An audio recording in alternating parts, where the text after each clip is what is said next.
우리는 어제 새벽에 고넬료와 그의 가족 그리고 경건한 친구들이 하나님의 복음을 들은 이후에 성령의 충만함을 받는 장면을 살펴보았습니다. 어제 설교를 다 마치고 저는 고넬료가 베드로에게 했던 고백, 이제 우리는 주께서 당신에게 명하신 모든 것을 듣고자 하여 다 하나님 앞에 있나이다 라는 사도행전 10장 33절의 말씀을 이번 말씀 사경의 준비를 위한 특별 새벽 기도에 요절로 삼았으면 참 좋겠다라는 생각을 하게 되었습니다. 가능하시면 이 구절을 한번 외워보시면 좋으리라 생각합니다. 왜냐하면 이보다 더 하나님의 말씀을 겸손하게 듣는 자세가 없기 때문입니다. 그러므로 얼마나 아름다운 태도입니까? 이처럼 우리도 이번 말씀 사경에서는 정말로 겸손한 마음으로, 장영일 목사님이 앞에 계시지만 사람 앞에 서 있는 게 아니라 하나님께서 이 놀라운 목사님을 통해서 우리에게 말씀하신다라는 생각을 가지고 우리가 말씀을 들었으면 좋겠습니다. 나 자신과 우리 교회를 위해 하나님께서 어떤 말씀을 주실지를 기대하는 마음으로 하나님의 은혜를 구할 때 하나님께서 우리를 만나 주실 것입니다. 저는 우리 교회 담임 목사로서 제가 먼저 그 앞에 하나님 앞에 있나이다. 저에게 말씀하십시오. 라는 태도로 이 말씀을 들을 생각입니다. 오늘 우리가 살펴볼 사무엘상 3장은 어린 사무엘이 처음으로 하나님의 말씀을 듣는 사건입니다.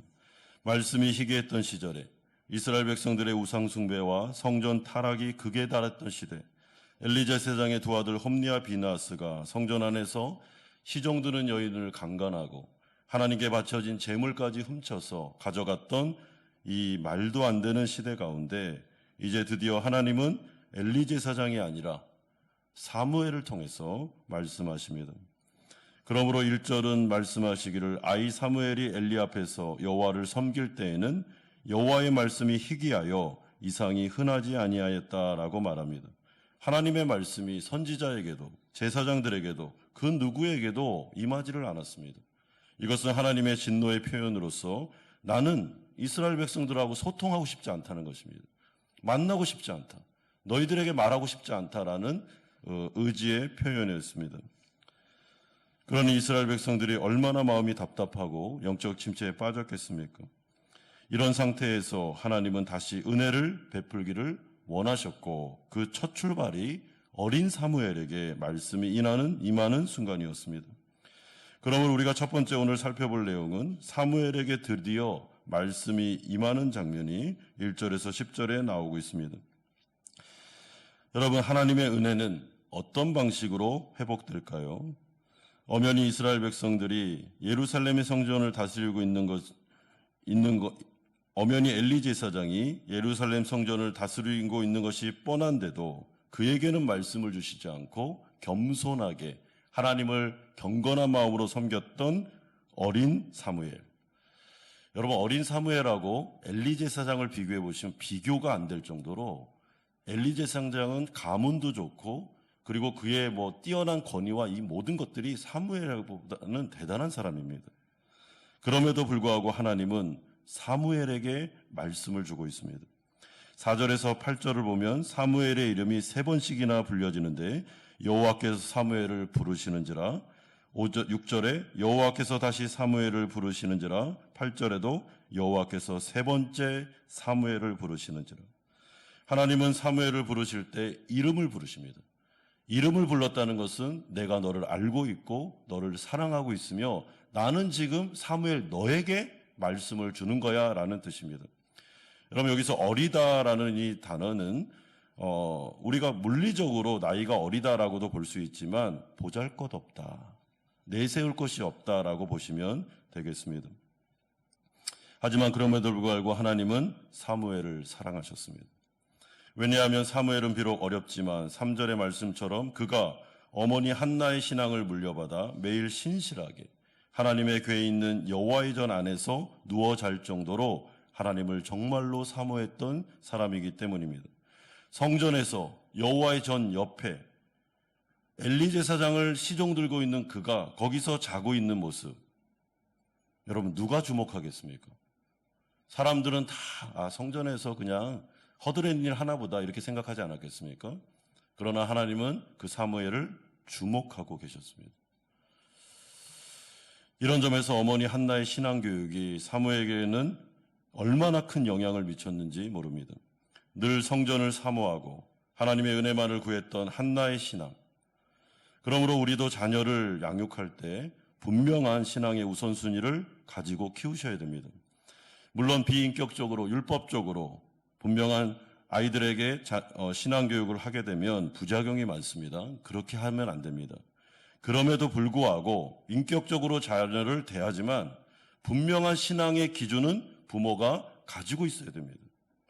여러분, 신앙의 우선순위가 없으면 자녀들이 배울 만한 신앙이 없습니다.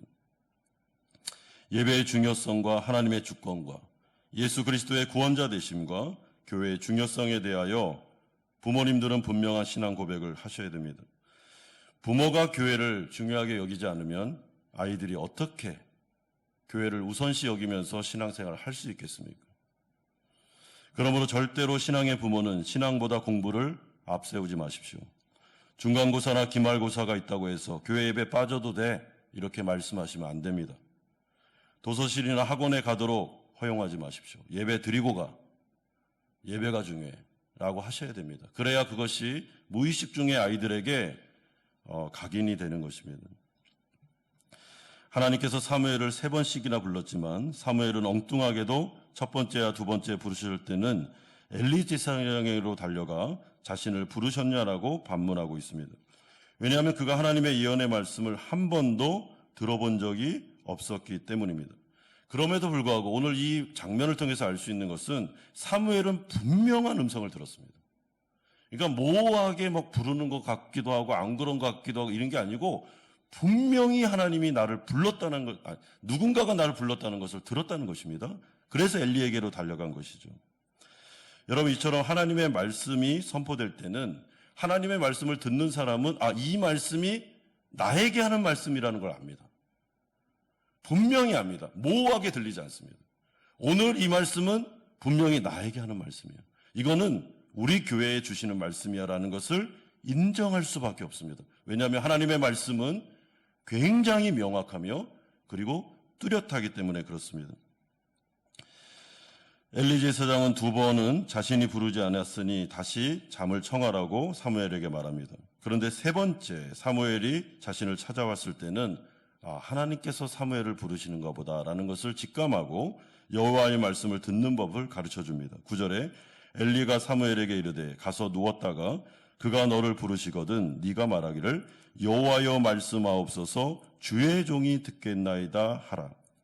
여러분, 이 당시에 제사장이나 선지자가 하나님의 말씀이 임할 때 하나님의 말씀을 듣는 방법이 바로 이거였던 것 같습니다. 여호와여 말씀하옵소서 주의 종이 듣겠습니다. 여러분, 주의 종이 듣겠다라는 이 표현이 중요하죠. 저는 여호와의 종입니다. 하나님의 말씀에 따라 움직이는 사람입니다. 하나님의 말씀이 저에게는 가장 소중하고 중요합니다. 그러니 말씀하옵소서라는 자세입니다. 여러분, 설교는 은혜 받는 시간이기도 하고 설교는 우리의 마음을 감동시키는 시간이기도 하지만은 첫 번째는 설교는 하나님의 말씀을 대언하는 시간입니다. 성도들에게 하나님의 말씀을 대언하여 들려주는 시간입니다. 그렇기 때문에 때로는 은혜가 안 되고 설교를 듣는데 뭔가 감동이 안 된다. 그렇게 중요하지 않습니다, 여러분. 하나님이 나에게 분명히 말씀하시면 이게 하나님의 말씀이면 그것이 나에게 은혜롭든 은혜롭지 않든 그 말씀을 주의 종이 듣겠습니다. 제가 그대로 하겠습니다. 라고 나아갈 때 역사가 나타납니다. 그렇다면 지금 우리가 살펴보고 있는 이 역사서 사무엘상은 왜 이토록 사무엘이 하나님의 말씀을 듣는 장면을 그것도 중요하게 3번씩이나 부각시키면서 우리에게 강조하고 있겠습니까? 그것은 하나님의 은혜가 회복되는 영적인 방법이 바로 하나님의 말씀이 회복되는 것과 동일하기 때문입니다. 따라서 하나님 나라 백성들에게 있어서 내 귀에 하나님의 말씀이 들리느냐, 들리지 않느냐는 너무나도 중요합니다. 우리 교회 가운데 하나님의 말씀이 선포되고 있느냐, 아니면 하나님의 말씀이 희귀해지고 있느냐, 중요한 포인트입니다. 그러므로 오늘 이 역사서를 통해서 이 역사서 저자가 하고 싶은 말은 하나님의 나라 이스라엘 백성들 지금 우상 숭배하고 있으며 하나님과의 소통이 완전히 끝났고 이 가운데 영적 침체에 빠졌고 아니요 영적 침체가 뭔지도 모르는 사이에 그냥 세상 사람들처럼 살고 있는 이 이스라엘 백성들을 향해서 하나님께서 이제 은혜를 회복시키시는데 그 첫 단추가 사무엘에게 말씀이 임함으로 하나님께서 말씀하기 시작했다라는 것이 중요한 포인트입니다. 여러분, 저는 이번 말씀 사경회가 하나의 행사로 그치지 않기를 소망합니다. 저는 하나님의 주권을 믿는 자로서 장영일 목사님을 보내주셨다고 생각합니다. 물론 우리가 전화를 드려서 오셨으면 좋겠습니다라고 했지만은 하나님의 섭리가 있다고 생각합니다. 그렇다면 우리 교회가 다시 한번 회복되고 다시 한번 갱신하기 위한 첫 출발은 하나님의 말씀이 우리 귀에, 우리 교회에 들려야 됩니다. 두 번째는 그렇다면 사무엘에게 임한 하나님의 말씀의 내용은 무엇인가? 11절에서 18절까지는 말씀합니다. 하나님께서 사무엘에게 주신 첫 번째 말씀은 사무엘이 듣기에 은혜롭거나 아니면 감동적인 말씀이 아니었습니다. 굉장히 부담스러운 말씀을 하나님께서 사무엘에게 그것도 첫 번째 말씀이 임할 때 주셨습니다.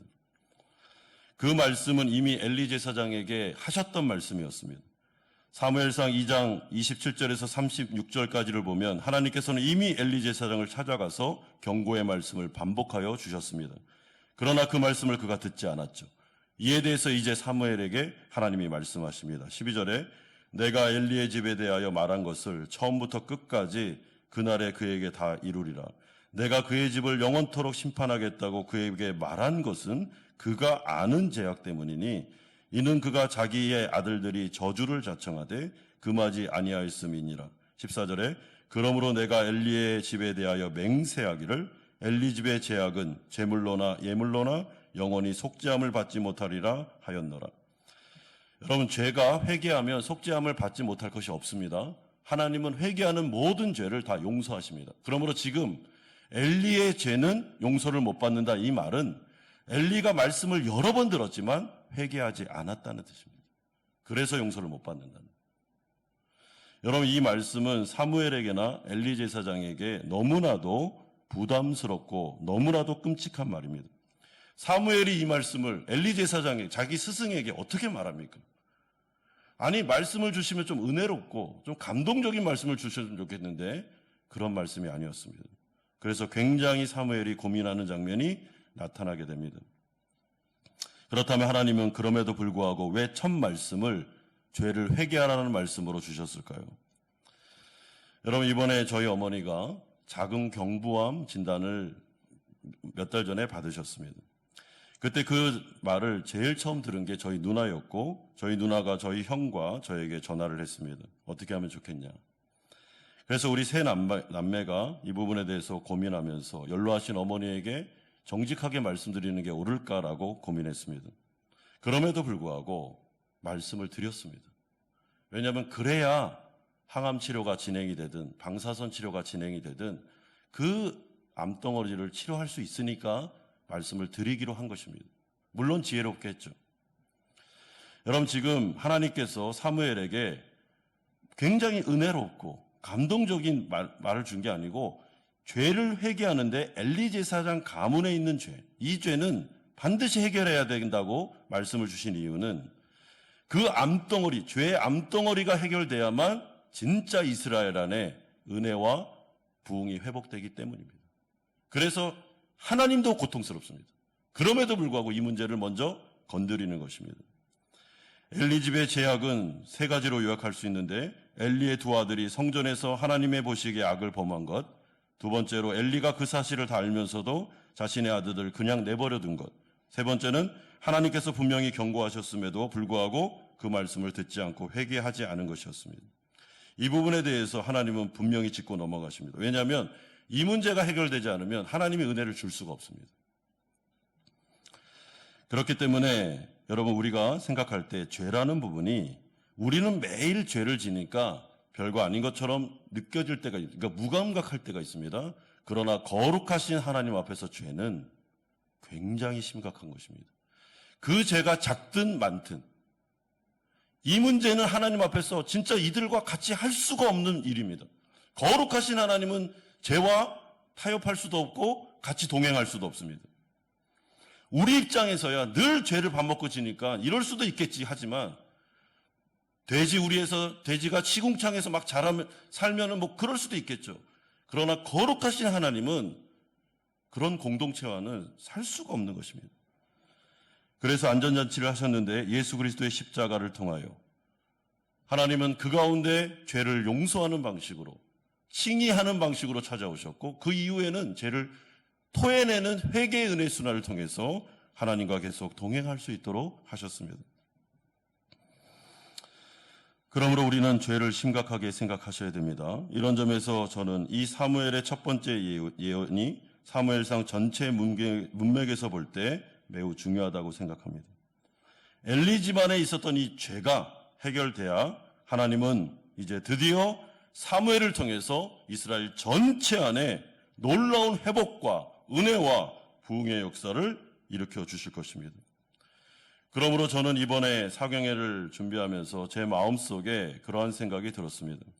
하나님께서 우리에게 복음을 들려주시고 하나님께서 이 말씀의 빛을 통해서 앉아 계신 우리 성도님들의 머리부터 발끝까지 중심 폐부에 있는 우리도 모르는 죄가 드러나고, 교회 안에 혹시나 숨겨진 죄가 있다면 드러나고, 가정 안에 우리 자녀들 안에 수많은 죄악들이 있다면 드러나고, 그래서 우리가 정말 하나님 앞에서 무릎 꿇고 회개하고 잘못했습니다 주님, 우리를 불쌍히 여겨달라고 나아가는 것이 진정한 부흥이 아닐까라고 생각하게 되었습니다.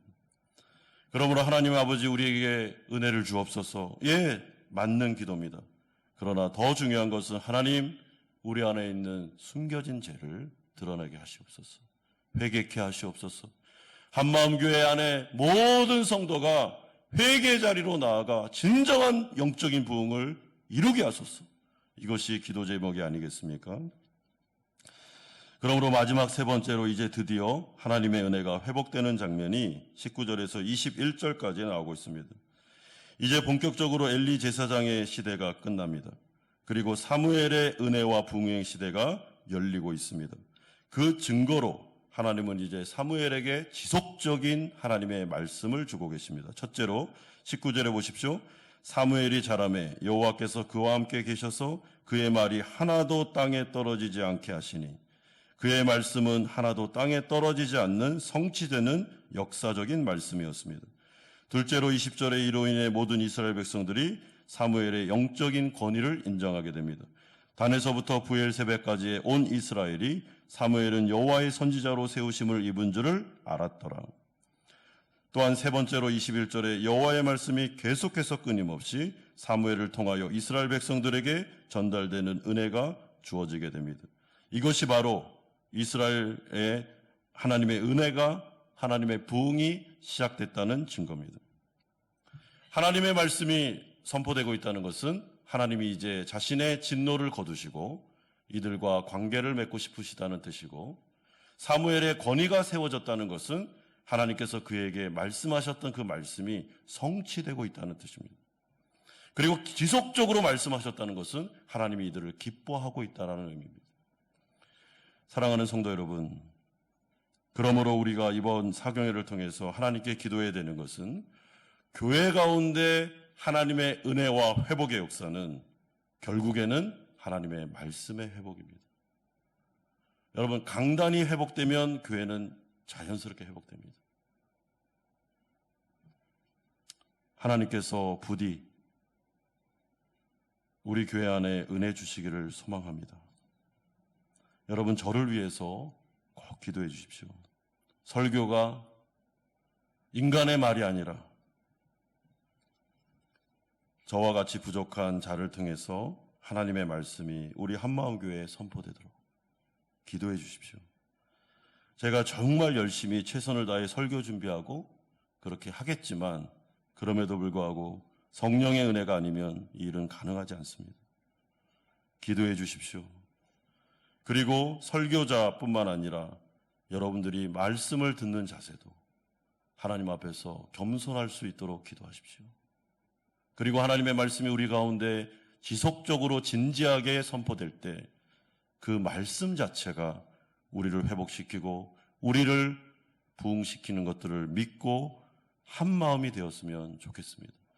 이번 말씀 사경회를 통해서 하나님께서 우리에게 말씀을 시작하시고 그리고 그 말씀을 진지하게 듣고 우리가 회개해야 될 것을 회개하고 하나님 앞에서 간구해야 될 것을 간구하면서 나아갈 때 우리 교회가 다시 한번 갱신하는, 하나님 앞에서 영적으로 다시 한번 힘을 내는, 부흥이 일어나는 그런 교회가 되기를 주 예수 그리스도의 이름으로 축원드립니다.